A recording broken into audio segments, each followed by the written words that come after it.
Bonjour à tous et bienvenue à ce nouveau webinaire masterclass présenté par l'équipe Customer Success de Yuki.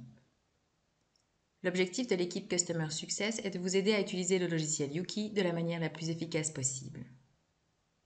Aujourd'hui, nous abordons les rapports de base dans Yuki. Les rapports permettent à l'entrepreneur et au comptable d'analyser rapidement les entrées et les sorties d'une entreprise. Il est donc important de les utiliser correctement. C'est parti! Tous les rapports que nous abordons aujourd'hui sont répertoriés sous la tuile Finance. Les moniteurs reproduits à l'écran constituent le premier type de rapport que vous apercevez dans Yuki lorsque vous cliquez sur la tuile Finance. Sous la tuile Moniteur, les graphiques affichés sont par défaut Recettes, Charges d'exploitation, Résultats, Clients, Fournisseurs et Soldes bancaires.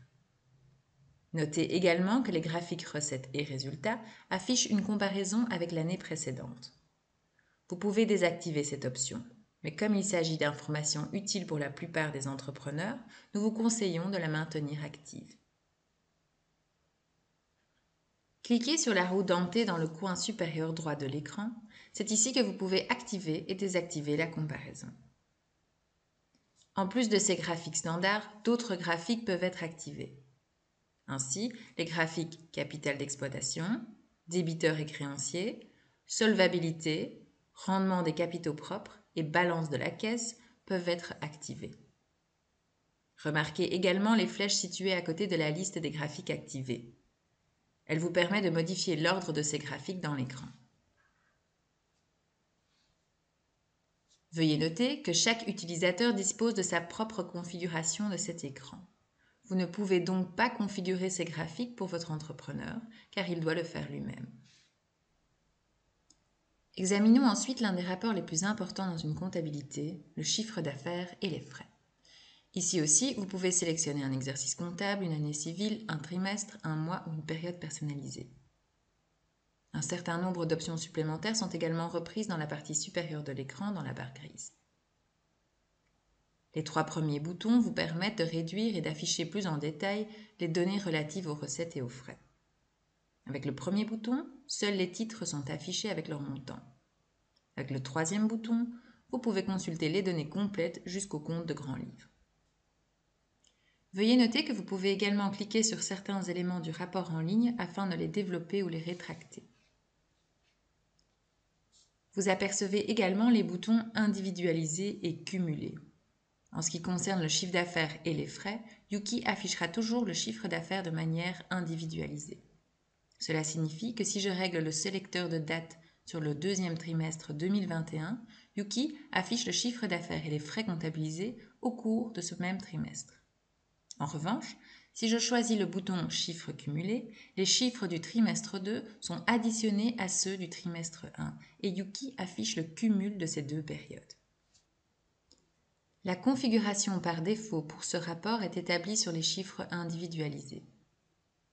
Activez le bouton Inclure les écritures de fin d'exercice si vous souhaitez que ce rapport tienne également compte des opérations diverses de correction de fin d'année. Si vous activez le bouton Afficher le traitement du résultat, le rapport prendra également en compte les opérations comptabilisées dans les comptes 69 et 79. Le point d'interrogation vous permet de poser une question à un entrepreneur ou à un collègue du back-office, en joignant ce rapport en annexe. Si vous avez un domaine comptant plusieurs administrations, vous pouvez sélectionner toutes les administrations dans le coin supérieur droit de l'écran pour afficher le chiffre d'affaires et les frais de manière cumulée dans les différentes entreprises. Enfin, un bouton PDF est également disponible. Celui-ci vous permet de télécharger le chiffre d'affaires et les frais sous la forme d'un rapport soigné. Une fonction intéressante si, par exemple, ces informations doivent être soumises à un organisme financier pour l'octroi d'un crédit. Lorsque vous cliquez sur ce bouton, vous avez le choix d'inclure également l'actif et le passif dans le PDF. Il en va de même pour le compte de résultat. En outre, vous pouvez choisir le niveau de détail de ce rapport. Les titres sont-ils suffisants? Souhaitez-vous également afficher les sous-titres ou souhaitez-vous afficher le détail jusqu'au niveau du compte? Vous avez également le choix d'afficher la comparaison avec l'année précédente, d'inclure une analyse verticale dans ce PDF et de joindre la correction de fin d'année. Pour terminer, sélectionnez la période et cliquez sur Créer. Si cette manière de générer un document PDF n'est pas encore disponible dans vos domaines, nous vous informons qu'elle le sera bientôt. Intéressons-nous un instant aux données contenues dans ce rapport en ligne. Notez qu'il est possible, comme partout dans Yuki, de cliquer sur la facture pour voir quelles opérations ont été comptabilisées pour obtenir ce montant total. En activant l'affichage du document, vous consultez facilement le document joint à l'opération comptabilisée. Revenons au rapport. La dernière colonne affichée contient des pourcentages. Il s'agit de l'analyse verticale basée sur le chiffre d'affaires. Vous pouvez aussi voir pour chaque catégorie intermédiaire quelle est l'importance du type de frais ou du type de recette par rapport au chiffre d'affaires. Le rapport actif et passif ou bilan fonctionne de la même manière que le rapport recettes et frais dont nous avons déjà passé en revue la plupart des fonctionnalités. Une différence entre les deux rapports est la manière de présenter les chiffres. Dans un bilan, les chiffres de la période sélectionnée sont cumulés avec ceux des périodes précédentes. Le bouton « Inclure les écritures de fin d'exercice » est également disponible ici.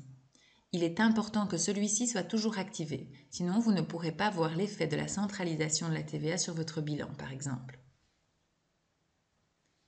Veuillez également noter que, dans Yuki, il n'est pas nécessaire de rouvrir le bilan de l'exercice précédent.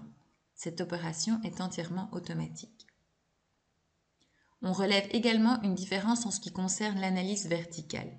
Chaque titre intermédiaire est comparé au total du bilan afin que vous puissiez voir rapidement de quelle manière les postes du bilan sont liés les uns aux autres. Le bouton PDF est également disponible ici pour générer un rapport. Dans la boîte de dialogue, sélectionnez les éléments que vous souhaitez voir apparaître dans le rapport. Vous pouvez également afficher le bilan et le compte de résultats sous la forme d'une comparaison par mois.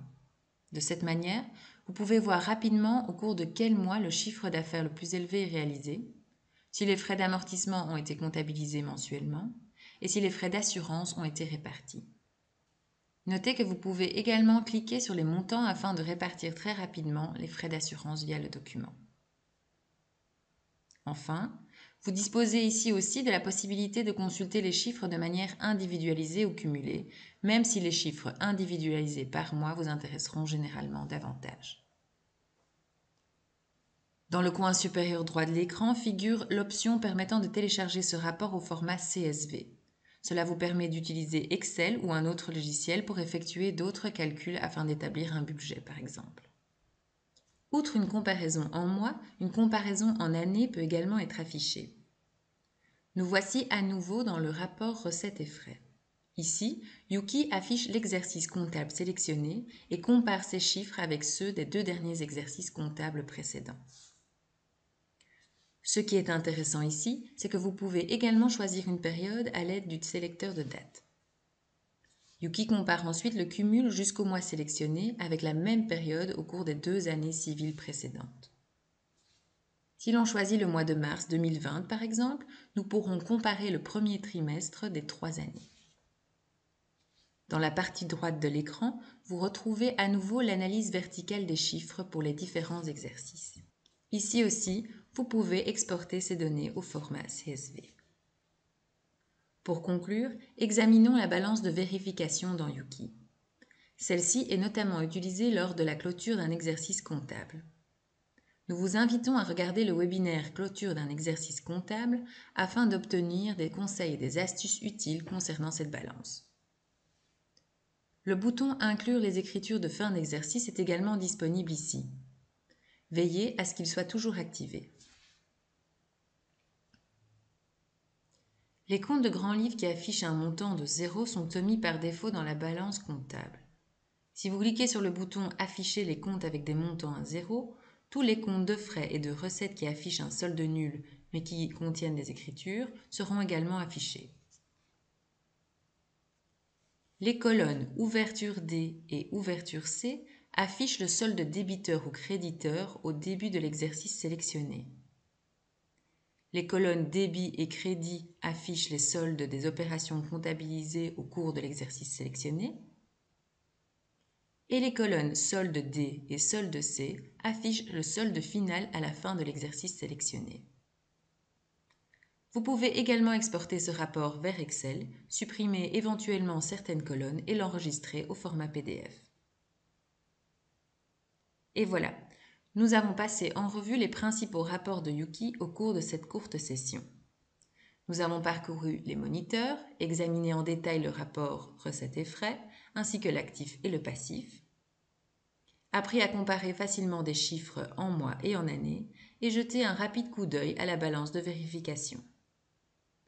Merci d'avoir regardé ce webinaire masterclass et à bientôt!